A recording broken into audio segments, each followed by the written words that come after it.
आजमगढ़ और रामपुर में हार की हो रही समीक्षा। धर्मेंद्र यादव को चुनाव में अपनों ने ही दिया धोखा। रामपुर से अखिलेश की दूरी की ये थी बड़ी वजह।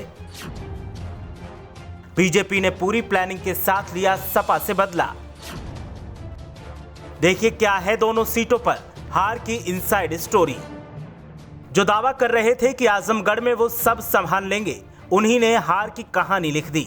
जो हर रोज शाम को आजमगढ़ में समीक्षा करते थे, उन्होंने समीक्षा के बाद हार की ऐसी पटकथा लिखी कि अब अखिलेश यादव हैरान हैं कि इन करीबियों का क्या किया जाए। सपा के गढ़ आजमगढ़ और रामपुर में लोकसभा के उपचुनाव की हार सपा को हजम नहीं हो रही।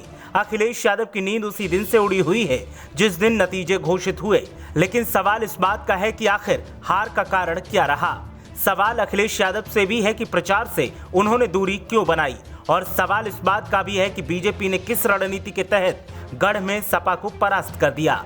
तमाम ऐसे सवाल हैं जो इस हार की इनसाइड स्टोरी को जानने के लिए संकेत देते हैं। बताएंगे कि आखिर कैसे हार हुई और कारण क्या है। लेकिन पहले आप बताएं कि समीक्षा का जो दौर अब चल रहा है, क्या ये पहले नहीं चलना चाहिए था? जो सांप निकलने के बाद समीक्षा नाम की लकीर अखिलेश यादव अब पीट रहे हैं, क्या ये पहले नहीं होना चाहिए था? आपकी राय क्या है, हमें कमेंट करके जरूर बताएं।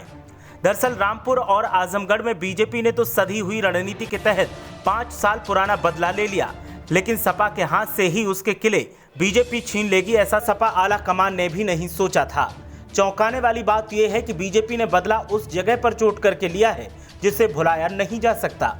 साथ ही रामपुर और आजमगढ़ के प्रचार से अखिलेश यादव ने दूरी क्यों बनाई, वो भी एक बड़ा कारण है जो हार का सबब बना। शुरुआत बदले से करते हैं और आखिर में बताएंगे कि अखिलेश यादव प्रचार से क्यों दूर रहे। दरअसल अब अखिलेश यादव इस हार की समीक्षा कर रहे हैं। रामपुर और आजमगढ़ के सपा जिलाध्यक्ष से हार की वजह पर रिपोर्ट 7 दिनों के अंदर मांगी गई है। फिलहाल आजम खान ने चुप्पी साध रखी है, तो धर्मेंद्र यादव आजमगढ़ में डेरा अब भी डाले हुए हैं। 26 जून को आजमगढ़ और रामपुर लोकसभा उपचुनाव का परिणाम घोषित किया गया था। बीजेपी खुश हुई थी और समाजवादी पार्टी में मायूसी छा गई थी। चर्चा ये है कि 2017 में गोरखपुर और फूलपुर लोकसभा उपचुनाव की हार का ये बड़ा बदला बीजेपी ने लिया है। इन दोनों ही सीटों को खोने की टीस योगी आदित्यनाथ बीते 5 साल से रखे हुए थे। बता दें, सीएम बनने के बाद योगी ने गोरखपुर और डेप्यूटी सीएम बनने के बाद केशव प्रसाद मौर्य ने फूलपुर से इस्तीफा दिया था।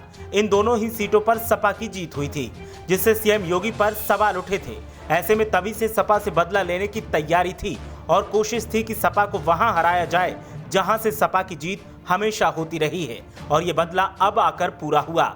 अब सवाल इस बात का है कि आखिर अखिलेश यादव ने प्रचार से दूरी क्यों बनाकर रखी, खासकर रामपुर से। तो इसका भी एक बड़ा कारण है। दरअसल रामपुर में सपा के राष्ट्रीय अध्यक्ष के प्रचार न करने के मायने बहुत गहरे हैं। इसकी शुरुआत विधानसभा के रजत जयंती समारोह से हुई थी, जब तत्कालीन राष्ट्रपति प्रणब मुखर्जी इस समारोह में शामिल हुए थे।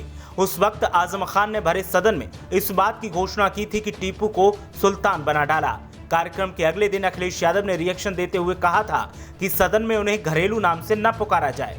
जेल से बाहर आने के बाद भी चैनलों को दिए इंटरव्यू में आजम खान ने टीपू को सुल्तान बनाने की बात दोहराई थी।